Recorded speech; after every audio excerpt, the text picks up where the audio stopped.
வந்தனம் நமஸ்தே நமஸ்காரம். நான் நம்ம வீட்டு தாத்தா பாட்டி சாப்பாடு நிகழ்ச்சிக்கு உங்களுடைய அன்புடன் வர வைக்கிறேன். என்னடா இன்னைக்கு என்ன பண்ண போறோம்னு பாக்குறீங்களா? இன்னைக்கு உங்களுக்காக முட்டாய்ங்க. என்னடா முட்டாய்ங்கிறீங்களா? ஆமாங்க, இப்ப இருக்க பசங்கள்லாம் நிறைய வெளியில போனாலே போதும், அவங்கெல்லாம் கேட்கறது ஒண்ணுதான், சாக்லேட் சாக்லேட்னு. அந்த சாக்லேட்டை நம்ம ஓல்டு கோல்டன் மெமரிஸ்ல பண்ணி கொடுத்தா எப்படி இருக்கும்? இந்த மாதிரி ஒரு சாக்லேட்டை அவங்க வாழ்க்கையில பார்த்துருக்கவே மாட்டாங்க. இப்ப இருக்க குழந்தைங்களுக்குலாம் இந்த மாதிரி ஒரு முட்டாயெல்லாம் சாப்பிட்ருக்க கூட மாட்டாங்க. ஆமாங்க, முன்னாடி இருக்கிறவங்களுக்குலாம் இந்த முட்டாய்னா ரொம்ப பிடிக்கும். ஒரு முட்டாய், அதுவும் ஹெல்த்தியான முட்டாய் நம்ம பார்க்கலாமா? வாங்க. பாத்திரத்தை எடுத்துக்கோங்க. ஒரு மண்டை வெல்லத்தை இடித்து நான் இந்த மாதிரி போட்டு வச்சுருக்கேன். இது நல்லா பாகு பதத்தில் வரணும். ஸோ ஒரு இதுக்கு தேவையான அளவு பார்த்திங்கன்னா ஒரு மண்டை வெல்லத்தை முழுகிற அளவுக்கு தண்ணி ஊற்றிக்கோங்க. ஊற்றிட்டு நல்லா கொதிக்கணும். நம்ம பாகு பதம் வரும் பார்த்திங்களா, அதுளவுக்கு நல்லா கொதிக்கணும். அது வரைக்கும் இது கொதிக்கட்டும். அதுக்குள்ளேயே இந்த சைன்மெண்ட் டென்னிஸை நம்ம அடுத்தது இது பார்ப்போம். பேனில் தேங்காய் எண்ணெய் அந்த காய வச்சுருக்கேன். நல்லா காஞ்சிருச்சு. இந்த பக்கம் நான் வாழைப்பழத்தை எடுத்து நல்லா நறுக்கி இது மாதிரி எடுத்து வச்சுருக்கேன். இப்போ காஞ்சதில் கொஞ்சம் கொஞ்சமாக நம்ம போட்டு இது பண்ணிக்கலாம், ஃப்ரை பண்ணிடலாம்.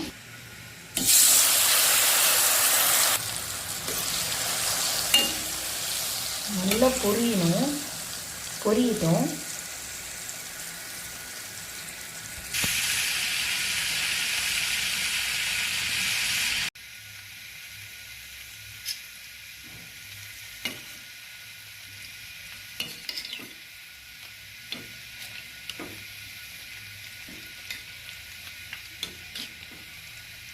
நல்லா பொரிஞ்சு வரணும்.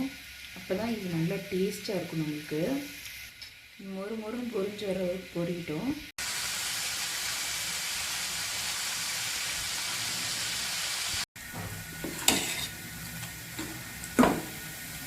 நல்லா பொரிஞ்சு வந்துருச்சு. வடித்து எடுத்துருங்க.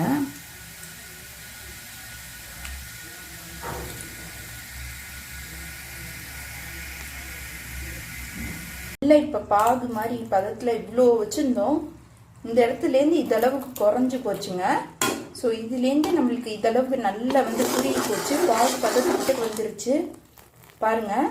இந்த மாதிரி பதத்து வரும்போது நம்ம என்ன பண்ணணும், எடுத்து வச்சுருக்கேன், நான் ஏற்கனவே பொடி பண்ணி வச்சுருக்கேன். ஏலக்காய், சுக்கு இதெல்லாம் பொடி பண்ணி வச்சுருக்கேன். அதை இதோட போட்டு நல்லா இதோட மிக்ஸ் பண்ணிக்கலாம்.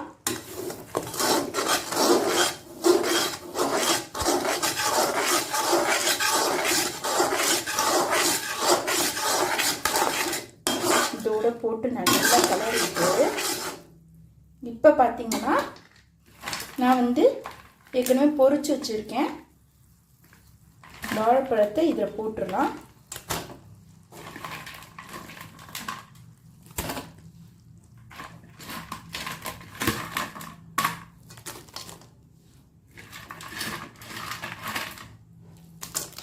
நல்லா கிறிஸ்பாக இருக்கும். பொரிச்சு வாழைப்பழத்தை இதை போட்டு இப்போ இதை நல்லா கலரி விட்டுடலாம். ஒன்று சேர்ற மாதிரி. பாகு நல்லா கெட்டியாக இருக்கிறதுனால கொஞ்சம் கலந்து நல்லா ஒன்று சேர கலரணும்.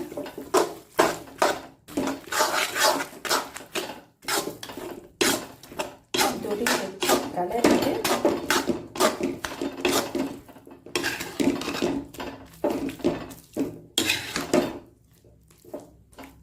ஒரு 2 நிமிஷம் அப்படியே அடுப்பில் இருக்கட்டும். இதில் நல்லா இதை எடுத்துக்கணும்.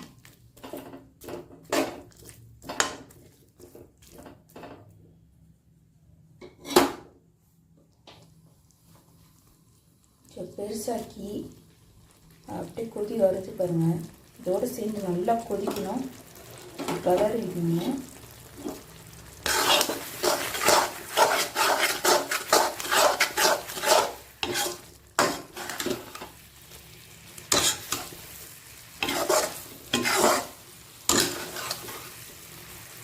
எப்போதுமே நம்ம முக்கா பழமும் இல்லாமல் காயும் இல்லாத பக்கமாக எடுத்து அந்த காயை தான் நம்ம இப்போ பண்ணுறது. அது இப்படி பண்ணும்போது நல்ல டேஸ்ட்டாக இருக்கும். உங்களுக்கு யம்மியாக இருக்கும்.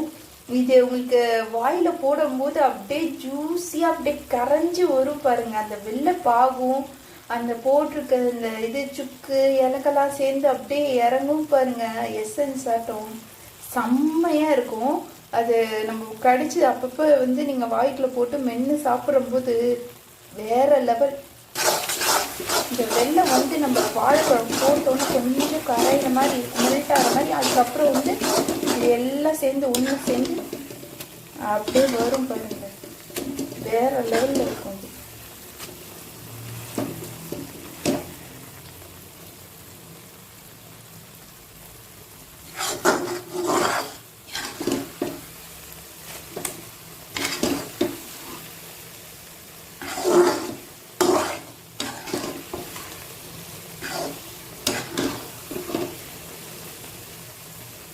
பார்த்தீங்கன்னா பாகோடு சேர்ந்து நல்லா ஊறிடுச்சு. இந்த ஸ்டேஜில் நம்ம ஆஃப் பண்ணிட்டாலே அழகாக அப்படி அப்படியே தனியாக வந்துடும் நம்மளுக்கு. இது கொஞ்சம் கூல் டவுன் பண்ணிட்டு நான் உங்களுக்கு காமிக்கிறேன். இது மாதிரி உருட்டி அந்த சூட்லேயே இந்த மாதிரி உருட்டி வச்சுக்கோங்க. உருட்டி வச்சிட்டிங்கன்னா நம்மளோட கமர்கட்டு ரெடி ஆயிடுச்சுங்க. அதுவும் வாழைப்பழ கமர்கட்டு.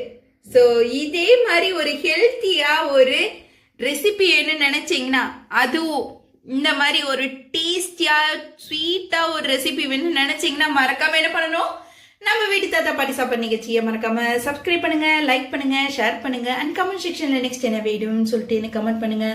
நான் உங்களோட நெக்ஸ்ட் கமர்கட் வீடியோல பாக்குறேன். So by.